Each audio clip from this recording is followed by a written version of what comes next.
1004개의 섬으로 이루어져 천사섬이라 불리는 전남 신안군. 오래전부터 섬에 저마다의 정체성을 부여하면서 지역 관광을 확장시키고 있습니다. 대표적인 곳은 신안 퍼플섬. 연간 약 40만 명이 다녀가는 국내 대표 관광 명소죠. 문화예술 분야에도 활발히 투자 중인데 전체 예산 중 약 400억 원을 문화예술진흥에 쓰고 있습니다. 전국 시군 중 1위에 달하는 수치입니다. 2023년 기준 신안군 관광객은 142만 명을 넘어서며 대한민국 대표 관광지로 성장했지만 그간의 숱한 논란 때문에 부정적인 이미지가 여전한 건 사실입니다.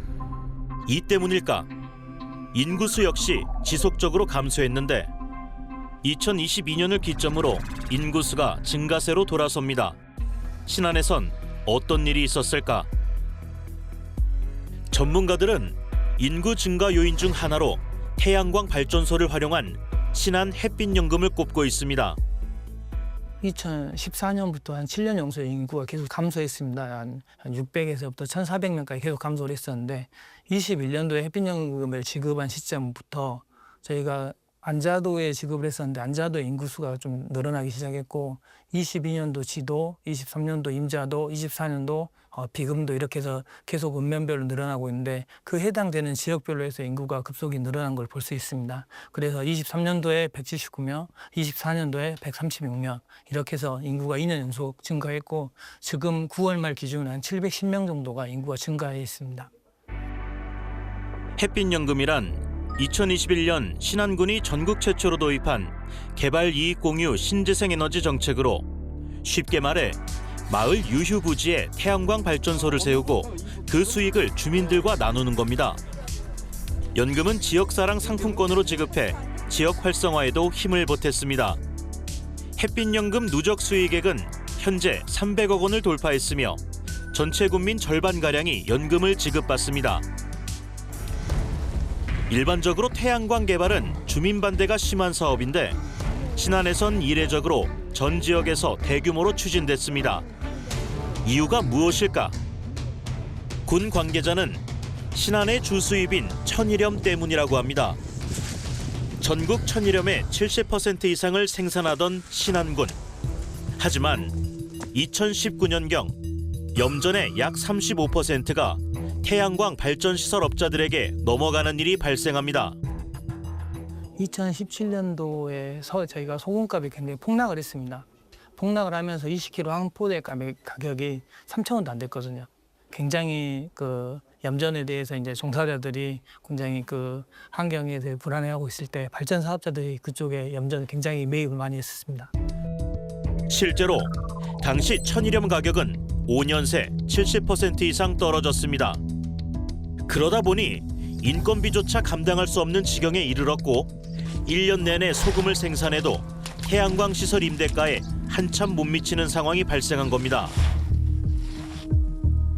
게다가 태양광 발전소와 염전은 일사량이 많고 그림자가 없는 곳으로 입지 조건이 동일해 태양광 발전 부지로 최적격이었습니다. 군은 이 상황을 업자들만 이익을 보는 구조가 아니라 지역 주민들이 함께 혜택을 볼 수 있도록 전국 최초로 조례를 제정했습니다. 왜 신안에서 나는 바람과 햇빛을 통해서 업자들 이렇게 돈을 벌어 가는데 우리 신안 국민들한테는 혜택이 없잖아요. 그래서 그 이제 인허가 과정에서 자 주민들을 대신해서 군에서 인허가 과정에 개입을 해서 자 우리 신안에 나는 햇빛과 바람을 이용해서 돈을 그대들이 벌어가니 자 신안 군민을 위해서 30%를 신안군에 줘라. 주민과 이익을 공유하는 형식이 햇빛연금으로 현실화되자 긍정적인 평가가 이어졌습니다. 2023년부터 햇빛연금을 지급하기 시작한 임자도. 시행 첫 해 88% 주민들이 조합에 동참하며 신안 읍면 중 최고 가입률을 기록했고 지금은 주민 97%가 햇빛연금을 수령 중입니다. 이건 이제 처음에는 이런 사례가 전국에도 없었고 좀 안 믿었었죠. 근데 실상 막상 이렇게 안공되고 나서 지급이 되다 보니까 좀 실감 났습니다. 현재 임자도엔 99메가와트급 규모의 태양광 발전소가 설치돼 있는데 이곳에서 생산한 전력 수익으로 25년도에만 주민 3천여 명에게 약 11억 5천만 원을 지급했습니다. 지급액도 매년 늘고 있는데 올해 임자도 최고액 수령 가구는 3분기까지 수령액 280만 원을 넘어섰습니다. 햇빛연금 지급 이후 임자도 역시 인구수가 증가하는 추세입니다. 숫자적으로는 크게 체감이 안 느낄 수 있는데요. 저희가 이제 1년이면 어르신들이 200여 분 넘게 돌아가시거든요. 그것까지 감안하면 매년 인구 감소폭까지 하면 상당히 인구가 늘었다고 볼 수 있습니다. 뭐 내년 내후년에 들어올란다 했다가 1년, 2년 앞당겨서 오고 이제 그런 경험, 이야기를 들어보면 그래요. 지금으로 봤을 때는 성공했다고 봐야죠.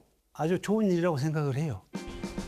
신한 햇빛연금은 지난해 뉴질랜드에서 열린 그린월드 어워즈에서 그린 에너지 부문 금상을 수상하며 세계적으로도 성과를 인정받았고 지난 9월 이재명 대통령도 국무회의에서 지역 소멸 극복 성공 사례로 언급한 바 있습니다. 여하튼 신안은 그 섬으로 만든 군인데도 인구가 늘잖아요. 네. 가장 어려운 지역인데도 그 지방자치단체 한 군데가 몇 년 동안 노력해가지고 그러니까 이걸 정부 차원에서 좀 체계적으로 하고 농촌 지역 전부가 예. 당연히 이렇게 다 전환을 해야 국토도 예. 효율적으로 사용하고 예. 에너지 수입도 대체하고 예. 재생에너지 사회로 빨리 전환할 수 있지 않습니까? 신한은 햇빛연금을 햇빛아동수당으로까지 확대했습니다. 2023년 학부모들의 양육 부담을 덜기 위해 추진한 사업으로 군 관내에 주소지를 둔 만 18세 미만 아동에게 수당을 지급 중입니다. 적금 형식의 경우 만기 시 최대 7.5%의 금리를 지급합니다. 지금까지 만 18세 미만 아동 총 3천여 명이 받았으며 총 금액은 약 72억 원에 이릅니다. 현재 햇빛 아동 수당을 받고 있는 학부모들을 만나봤습니다. 학부모 요청으로 음성은 변조합니다.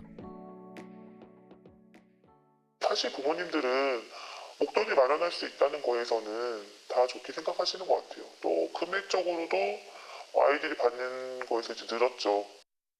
적금으로 나오니까 이게 약간 든든한 거는 있는 것 같아요. 3개월에 한 번씩 주는 건 상품권을 쓰는 거는 이제 저희 생활에 조금 도움이 되거든요. 관내에서 쓸 수 있으니까. 근데 적금은 이제 뭔가 모여 있으니까 이걸 나중에 아이한테 뭔가를 해줄 수 있겠구나. 뭐 나중에 18세가 됐을 때 얘가 뭐 대학 등록금으로도 쓸 수 있는 거고 뭐 그 전에 고등학교나 중학교 입학할 때 얘들한테 더 투자할 수 있는 거고 그런 거는 더 좋은 것 같아요. 목돈으로 나올 수 있으니까. 하지만 풀어야 할 숙제가 있습니다. 햇빛연금을 받기 위해 허위로 거주 신고를 해 결과적으로 인구수가 증가한 것처럼 보인다는 지적도 있습니다.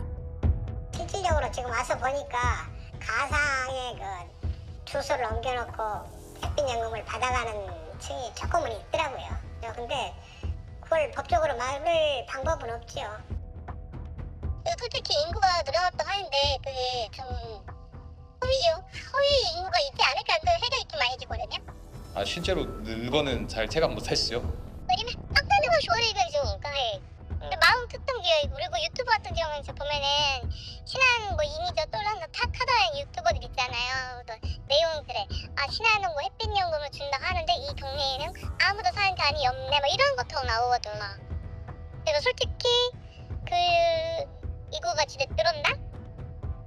햇빛연금 받는 사람 중에서 정말 주소만 내용만 돼 있고 솔직히 직장은 따로 있을 수 있는 거잖아. 그러면 실질로 의사 많지.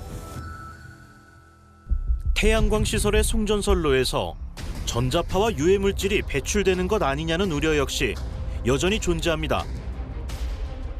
여긴 평소에 주민들이 산책로로 자주 이용하던 길인데 태양광 케이블을 매립한 뒤론 아무도 찾지 않는 길이 됐다고 합니다. 이에 대해 신안군은 어떤 입장일까? 그래서 저희가 전자파 이제 전력이 깔리는 거에 대해서 이제 전기를 변환하는데 변전소 부분에 대해서 이제 전자파가 발생을 안 하는 건 아닌데 하겠죠. 하는데 모든 송전 솔로에 대해서 전자파 기준치는 이하로 나옵니다. 저희가 측정을 해보면 저희가 여러 번 측정을 해봤었거든요. 주민들도 측정해보고 의뢰도 해보고 이렇게 해봤는데 기준치 이하가 나오더라고요. 기준치 이하가 나오는데 이제 그런 전자파에 대한 우려에 대해서 이제 그거에 대해서 이제 질병이 생길 수 있는 부분들이니까 그걸 자체를 사전에 차단하기 위해서 저희가 모두 인허가를 할 때 지상으로 안 하고 강옥은 안 가고 지중으로 깔리거든요. 지중에 깔릴 때 먼저 또 차단 필름을 시공을 해가지고 시공을 하고 있습니다. 햇빛연금 시행 4년 차. 아직은 보완해야 할 사항이 많지만 긍정적인 측면이 큰 건 사실입니다.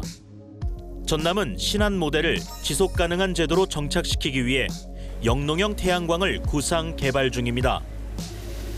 영농형 태양광이란 농지 위에 태양광 패널을 설치한 시설로 전력을 판매하면서 그 아래에서 작물을 갖고 농가 소득까지 올리겠다는 겁니다. 경제적인 문제가 실은 농업 농촌 문제에서는 가장 큰 현안이었거든요. 경제적인 일정한 안정적인 수익을 만들어낼 수 있는 구조 속이라면 앞으로 농업 농촌의 어떤 패러다임은 크게 바뀔 거다.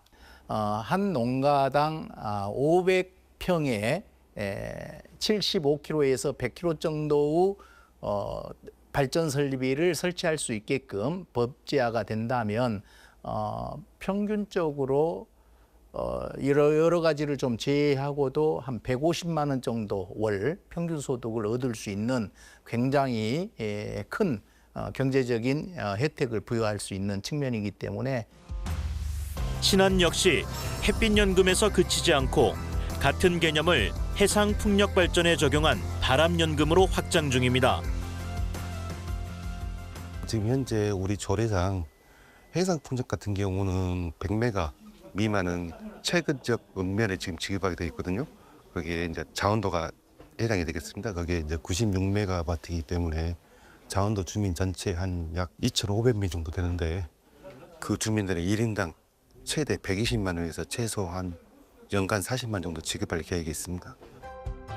전남은 현재 개통포화 지역으로 전력 송전에 어려운 점이 있지만 이재명 정부의 에너지 고속도로가 현실화된다면 재생에너지 병목 현상을 해소할 돌파구가 될 것으로 기대를 모으고 있습니다. 햇빛과 바람을 이용한 신재생 에너지가 지역 주민들의 소득을 보전하고 인구수 증가에도 실효를 보이면서 새로운 지역 소멸 극복책으로 떠오르고 있습니다. 햇빛연금과 바람연금, 지역과 주민이 함께 성장하는 대한민국 농촌 재생의 새로운 패러다임으로 자리 잡길 기대합니다. 지금까지 따따붙다 솔루션 노트였습니다.